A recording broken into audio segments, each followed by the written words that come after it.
Hi, and welcome to Winging It, a Facebook experience.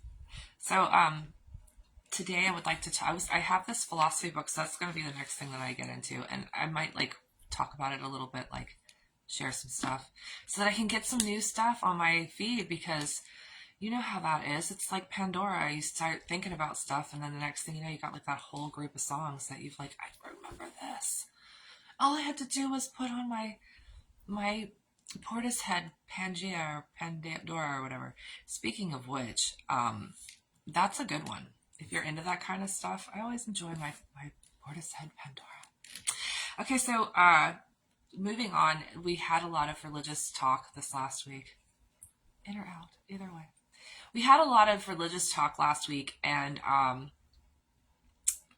the people that we discussed were mostly saints and the popes and people along those lines, Jesus Christ, and we talked about wisdom and whatnot. So this moving forward, I had posted things and hidden them, just a few, as you can see, they're underneath here, on my Facebook during that week because I like going on Facebook. It's one of the things that I do.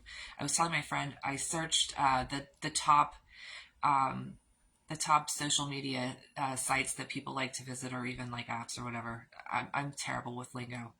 But the top one was not Facebook. It is now, but the top one was at one time either YouTube or X or something. But anyway, the mix of the both of them. If Facebook is a catch-all. So you don't really need to go to other sites. You can get the news here. You can get images here. You can get everything that you can talk to people. There's like a instant messenger and a messenger. This instant messenger or whatever. So anyway, I love Facebook. Facebook is great. So I was on a roll with science a couple of weeks ago, or a week and a half ago, and they put up something that I thought was super cool for Earth Day. So I've been really interested in the fact that there was one great big ocean, and because of the big flood or whatever, I wanted to know.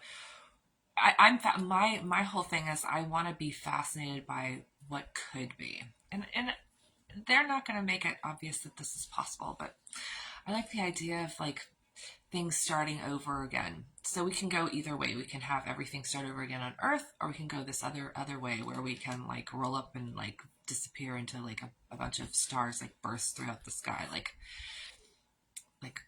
a mess of light and a big explosion. Okay, so this is really, nobody wants to be an explosion. But anyway, either way, it's a big pain in the butt. So under here we have a bunch of, we have the spinning Earth, and I kept looking at it because I wanted to see where all the stuff was underneath the water, because there's places where there's lots of real fast turning water, especially along certain coastlines, but not necessarily, and what makes some things do what they do. And I looked up the different mountain chains to see which ones were the oldest, and the oldest is in Africa, South Africa. So that is one of the oldest places on Earth. And including the spinning Earth, we have this thing where it has all the different supercontinents. So there was not just Pangea. Everybody knows Pangea. It's when all of the continents were together in one big landmass. But there was more than one of those landmasses. So we have the breakup and the joining together, and the breakup and the joining together of these land masses. And so there's a Rodinia, there's a Gondala, there's something else called These things happen continuously. And if you read the article, it tells you about how life formed on Earth and how it was sort of the gradual process that took place. And so we kind of learn about, because somebody asked me why there were dinosaurs, and I'm I don't know, maybe for fossil fuel. Fossil fuel happened at a certain time. Coal became a huge thing during one of these. It's a very, very, very neatly and strictly to the point article, but they have parts of it that talk about coal, which I think is neat, because coal must be a big deal. We had to have coal. So we don't know how the use of coal has been. I don't know, because I'm not the coal studier. But I mean, I know that they used it for trains. They definitely used it during the 1800s, because little bits of it were for what's his name? The guy who worked for Scrooge. The nice guy who got this little piece of coal to keep himself warm in the wintertime. And we're like, they made so much of it during that one Paleozoic, Mesozoic, whatever. Gosh, to know words. So anyway, it teaches you about how this has taken so long, and it also explains how life sort of came about. And the dinosaurs did something really important. They added to the meat of us. I don't know if that's something, but the meat of us is like something. I'm gonna guess that meat matters. We're gonna have to guess that meat matters. I'm gonna have to go and look at that. But they also like ate things and then pooped them. So they would eat and then go walking and then poop, and then they would eat and then they'd go walking and poop.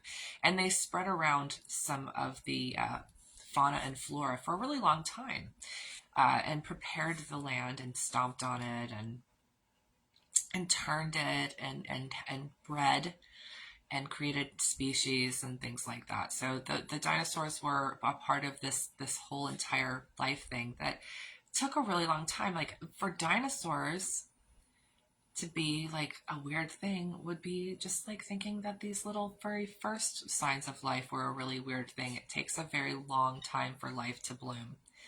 And so here we are today, and we're these things. And I'm like this. And we live on this earth, and it's really cool. And so this was my post Earth Day extraordinary article that wanted to discuss with the interested public how there were more than one time where the earth came together and went apart, and without being a weirdo, because I didn't really want to make it a religious thing, because we just had a very religious week, and it was sad. But in the books of in the Hindus and also in a Christian traditional book, because it's in the Apocrypha, in that book of Esdras, the world will return to primordial whatever for 7 days again. So it's promised that we have 7 more days coming, which is crazy, because what? But those kinds of things are supposed to be natural.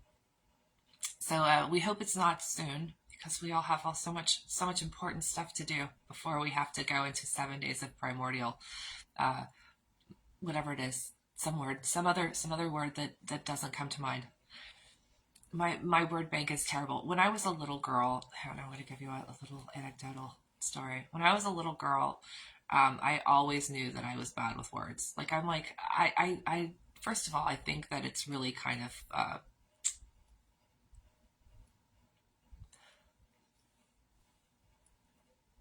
snobby.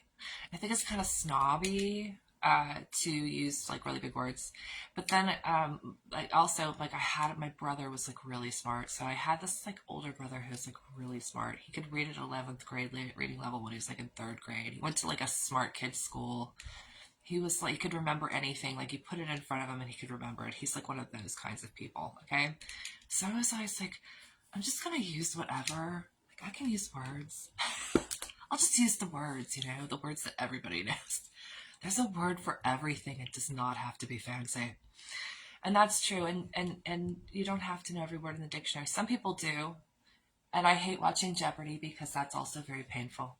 But I do enjoy all this really cool stuff. Like, I'm not so smart that I'm like a genius, but I'm not so stupid that I don't see that things are really cool. So you guys, be with me. It's so cool to know about all this stuff, that there's more than just a Pangea. I really was interested in the, like, Rodinia or something. No, maybe it was Pontia. Panodia? It's on the thing below. It's like, this is like where the origins of life really started to take off. I'm like, man, that took a long time. They had a lot of stuff to do. Super interesting article. You should go and read it if you're into that kind of stuff. It'll make you feel a little bit smarter. And then maybe later on, when you watch that show, The Big Bang Theory, and the guy's like getting shot up, and he says, geology isn't a real science, you can know that maybe he's like, it's an inside joke or something.